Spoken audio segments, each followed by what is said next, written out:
Morning dear students, मैं अज़हर पठान एक बार फिर आप लोगों के सामने ज्योग्राफी का चैप्टर नंबर 3 यानी कि प्राकृतिक संरचना एवं अप्रवाह तंत्र, इसमें ब्राज़ील के टॉपिक को लेकर आया। कल हम लोगों ने ब्राज़ील की प्राकृतिक संरचना का विभाजन किया था, जो कि कुछ इस तरह से था। आप लोग अब स्क्रीन पर देख सकते हैं। कल हमने ब्राज़ील को कुछ इस तरीके से विभाजित किया था कि ब्राज़ील के प्राकृतिक विभाग थे उच्च भूमि, विशाल कगार, तटीय प्रदेश, मैदानी प्रदेश तथा द्वीप समूह, जिसमें हम लोगों ने उच्च भूमि को हम लोगों ने दो भागों में डिवाइड किया था, यानी कि गुआना उच्च भूमि और ब्राज़ील की उच्च भूमि। उसके बाद हम लोगों ने मैदानी प्रदेश भी पढ़ा था, जो आप लोगों को पता है, अमेज़न का मैदानी प्रदेश। आज हम लोग जो टॉपिक लेकर आए हैं वो तीसरा प्राकृतिक विभाग यानी कि विशाल कगार। तो विशाल कगार को बताने से पहले मैं आपको बता देता हूँ कि विशाल कगार ब्राज़ील के कहाँ पर स्थित है। तो आप यहाँ पर देख सकते हैं, यहाँ पर ये जो अजस्त्र कड़ा दिख रहा है आपको, इस अजस्त्र कड़ा को इसे कहा जाता है विशाल कगार। ठीक है, तो ये जो है ये ब्राज़ील का सबसे छोटा प्राकृतिक विभाग है, जिसे हम लोग विशाल कगार कहते हैं। ये क्या करता है, यहाँ से आने वाली पवन अर्थात हवाओं को ये अजस्त्र कड़ा यानी कि विशाल कगार पवनों के लिए, हवा के लिए, जो कि सबसे छोटा विभाग है ब्राज़ील का, ये बाधा उत्पन्न करता है और हवाओं को ब्राज़ील के विभागों में उनकी एंट्री में बैरियर क्रिएट करता है, यानी कि उन्हें रोकता है। इस कारण इस अजस्त्र कड़ा के यानी कि विशाल कगार के पीछे वाले इस एरिया को कहा जाता है वृष्टि छाया वाला प्रदेश। वृष्टि छाया अर्थात यहाँ पे हवा न आने के कारण यहाँ पे जो बरसात है, जो एरिया है, यहाँ पे कम बरसात होती है या कम वर्षा होती है। समझ में आया? और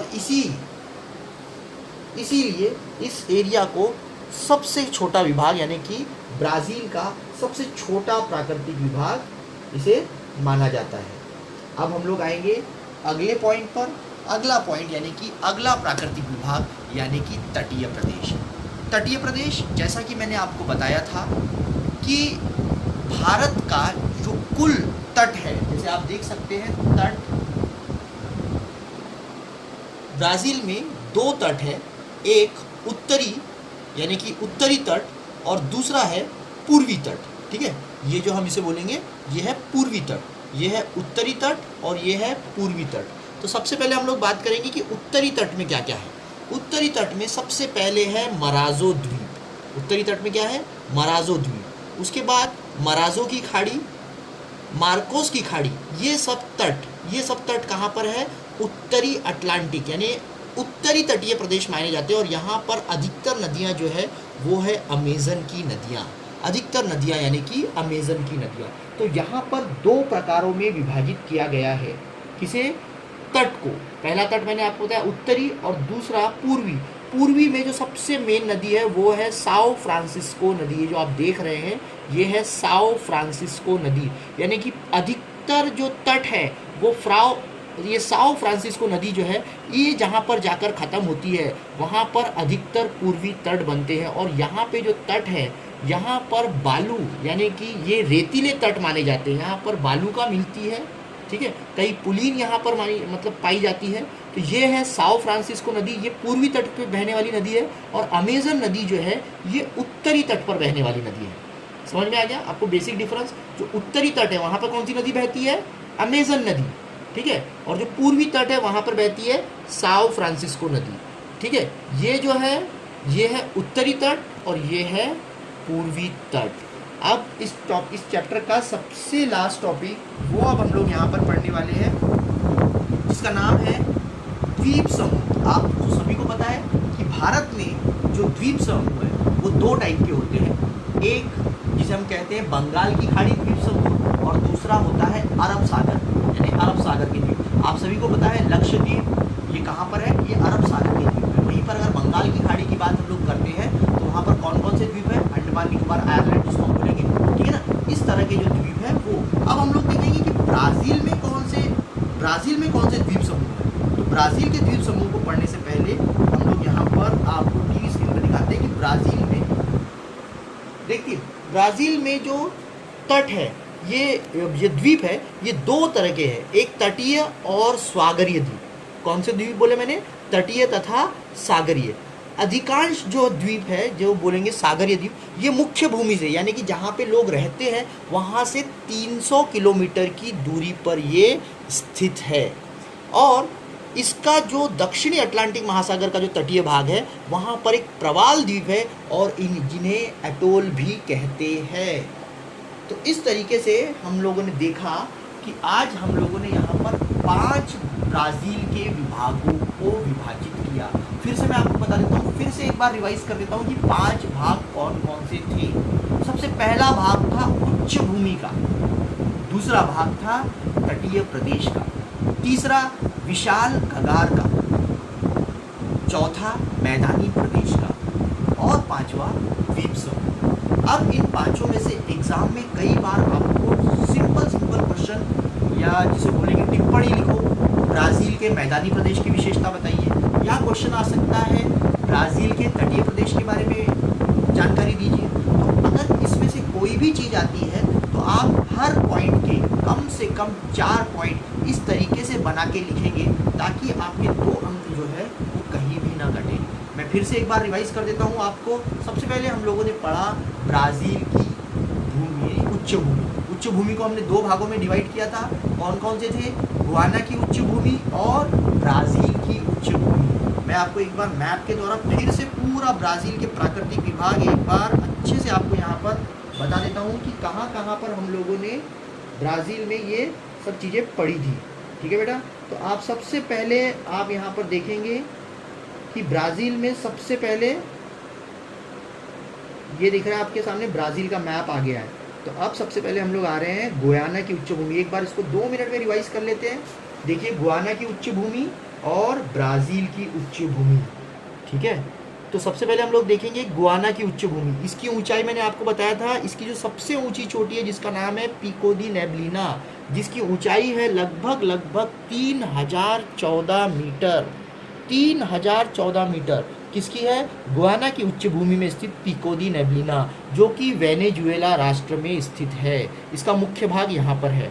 ठीक है, उसके बाद ब्राज़ील की जो उच्च भूमि है, यहाँ की जो ऊंचाई है वो लगभग 500 से 1000 मीटर। मतलब यहाँ पे जो पर्वत है, कहाँ पर? उच्च भूमि में, उन पर्वतों की ऊंचाई कितनी है? ये आप देख रहे हैं, ये ऑरेंज, ये हाइट बताई गई है। मैक्सिमम आप ब्राज़ील की उच्च भूमि में दिखेंगे, या तो आपको येलो वाले बॉक्सेस नजर आएंगे जिसकी हाइट 500 मीटर है, या तो फिर ऑरेंज जिसकी हाइट यानी कि 1000 मीटर है। ठीक है, अब हम लोग नेक्स्ट टॉपिक पर आ रहे हैं, यानी कि मैदानी प्रदेश। मैंने आपको लास्ट टाइम में भी बताया था, कई बार क्वेश्चन पूछता है, कौन सा क्वेश्चन? कि गंगा के मैदानी प्रदेश और अमेज़न के मैदानी प्रदेश, इन दोनों के बीच में समानता बताइए। कौन से दोनों चीज़ें? गंगा के मैदानी प्रदेश और अमेज़न के मैदानी प्रदेश। तो अमेज़न का जो मैदानी प्रदेश है लगभग वनों से व्याप्त है। अगर मैं आपको स्क्रीन पर दिखाता हूँ तो आप ये देख सकते हैं, ये है अमेज़न नदी, और ये आप देख रहे होंगे इसके आसपास ये जो पूरा जो हरा भरा क्षेत्र दिख रहा है, ये है पूरा वनों से व्याप्त। और जो जगह पे जंगल ज़्यादा होते हैं तो वहाँ पे जनसंख्या कम होती है। तो यही कारण है कि अमेज़न नदी के मैदान में जनसंख्या कम है और भारत के गंगा नदी के आसपास जंगल कम है, इसीलिए वहाँ पर जनसंख्या अधिक है। भारत की आबादी का एक बहुत बड़ा भाग गंगा नदी के किनारे बसता है। ठीक है, तो उसका एक कारण ये है कि वहाँ पर यातायात की सुविधा है, आने जाने के सरल रास्ते हैं, इसीलिए गंगा के मैदानी प्रदेशों में जनसंख्या अधिक है अपेक्षाकृत किसके? अमेज़न के मैदानी प्रदेश के। उसके बाद हम लोगों ने यहाँ पर आज देखा तटीय प्रदेश। तटीय प्रदेश में हमने देखे 2, एक था उत्तरी तटीय प्रदेश और दूसरा था पूर्वी तटीय प्रदेश। उत्तरी तटीय प्रदेश में जो नदी बहती है उस नदी का नाम है अमेज़न नदी। अमेज़न नदी जहाँ पर जाकर ख़त्म होती है वहाँ पर कुछ तट है जहाँ पर हम जिसे बोलेंगे मराजो का द्वीप, मराजो की खाड़ी, मार्कोस की खाड़ी। ठीक है, ये कहाँ पर है? उत्तरी तट पर। और दक्षिणी तट पर दक्षिणी बोल रहा हूँ, पूर्वी तट पर जो सबसे प्रमुख नदी है उसका नाम है साओ फ्रांसिस्को नदी। ठीक है, तो ये हुआ पूर्वी तट और उत्तरी तट। उसके बाद हम लोगों ने यहाँ पर पढ़ा द्वीप समूह। मैंने अभी आपको बताया कि यहाँ पर जो द्वीप है, ये जो द्वीप है ब्राज़ील में, ये दो तरीके हैं, एक सागरीय, ठीक है, एक सागरीय द्वीप, दूसरे तटीय द्वीप। तो यहाँ पर जो दक्षिण एरानी उसके कहते हैं एटोल द्वीप। उसे क्या कहते हैं? उसे एटोल द्वीप भी कहा जाता है। तो आज हम लोगों ने कौन कौन से देखे?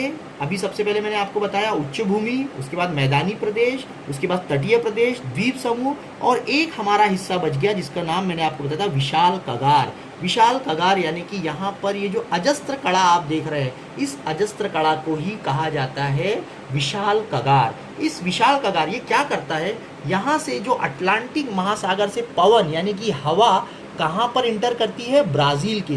तो ये वहाँ पर उनके लिए अवरोधक का यानी कि बैरियर का काम करता है।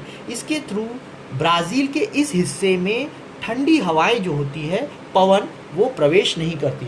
इसीलिए इस विशाल कगार के आसपास, ये ब्राज़ील का सबसे छोटा विभाग है। कौन सा? विशाल कगार। और ये यहाँ पर क्या निर्माण करता है? वृष्टि छाया वाला प्रदेश। क्यों? क्योंकि ये पवनों को रोकता है, हवा को आने से रोकता है। और जहाँ पर हवा कम आती है वहाँ पर वृष्टि छाया वाले प्रदेश का निर्माण होता है। और इसी कारण इस एरिया में यानी कि ब्राज़ील के दक्षिणी भाग में यानी दक्षिणी अटलांटिक महासागर के पास, विशाल कगार के पास, जो कि ब्राज़ील के प्राकृतिक विभाग का सबसे छोटा और स्वतंत्र विभाग है, वहाँ पर वृष्टि छाया वाला प्रदेश निर्माण होता है।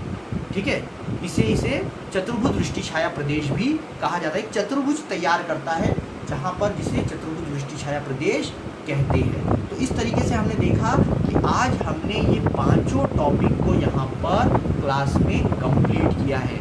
ठीक है, अब हम लोग हमारा जो आखिरी टॉपिक होगा यानी कि ब्राज़ील का अप्रवाह तंत्र, ब्राज़ील से बहने वाली नदियाँ।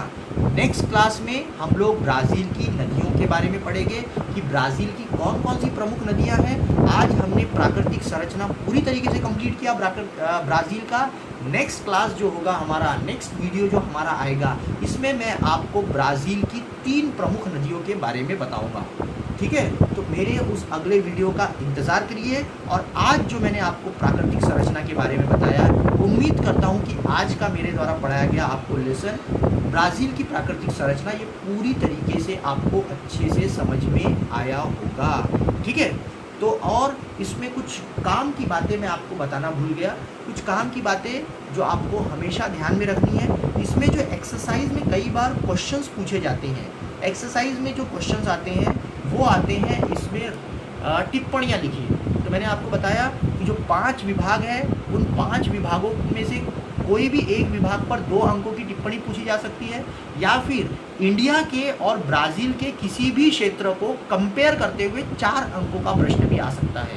यानी जैसे मैंने अभी आपको बताया गंगा का मैदानी प्रदेश और अमेजन का नदी। उसी तरह हो सकता है शायद द्वीप के बारे में भी आए, भारत के द्वीप की तुलना कीजिए किसके द्वीपों के साथ? ब्राज़ील के द्वीपों के साथ। भारत के तटीय प्रदेशों की तुलना कीजिए ब्राज़ील के तटीय प्रदेशों के साथ। जैसे हम लोग बोलेंगे भारत के तटीय प्रदेश कैसे हैं? पूर्वी और पश्चिमी। वैसे ही ब्राज़ील के तटीय है उत्तर और पूर्वी। ठीक है, और वहाँ पर जैसे भारत में कौन कौन सी नदियाँ बहती है और ब्राज़ील में कौन कौन सी नदियाँ बहती है। तो उम्मीद करता हूँ कि आज का मेरा लेसन आपको अच्छी तरीके से समझ में आया होगा। आपने बहुत अच्छी तरीके से ब्राज़ील के ये पूरे विभागों को जो आपने यहाँ पे देखा है उसको बहुत अच्छे से आपने यहाँ पर क्या किया होगा, उसको समझा होगा। मैं ऐसी आपसे उम्मीद करता हूँ। ठीक है, तो आज का जो ये लेसन था ये हमको, अगले लेसन में हम लोग क्या पढ़ने वाले हैं, अगली क्लास जो होगी उसमें मैं आपको ब्राज़ील के अप्रवाह तंत्र यानी ब्राज़ील की नदियाँ, जिसमें अमेजन नदियाँ, साओ फ्रांसिस्को नदियाँ, पैराने पैरागुआ नदी, इन नदियों के बारे में मैं आप लोगों को अच्छी तरीके से समझाऊंगा कि कौन सी नदी कहाँ से बहती है और उसकी प्राकृतिक संरचना कैसी है और वो कहाँ से शुरू होती है और वो किस जगह पे जाकर ख़त्म होती है। तो उम्मीद करता हूँ आप मेरे अगले वीडियो का इंतज़ार करेंगे। धन्यवाद।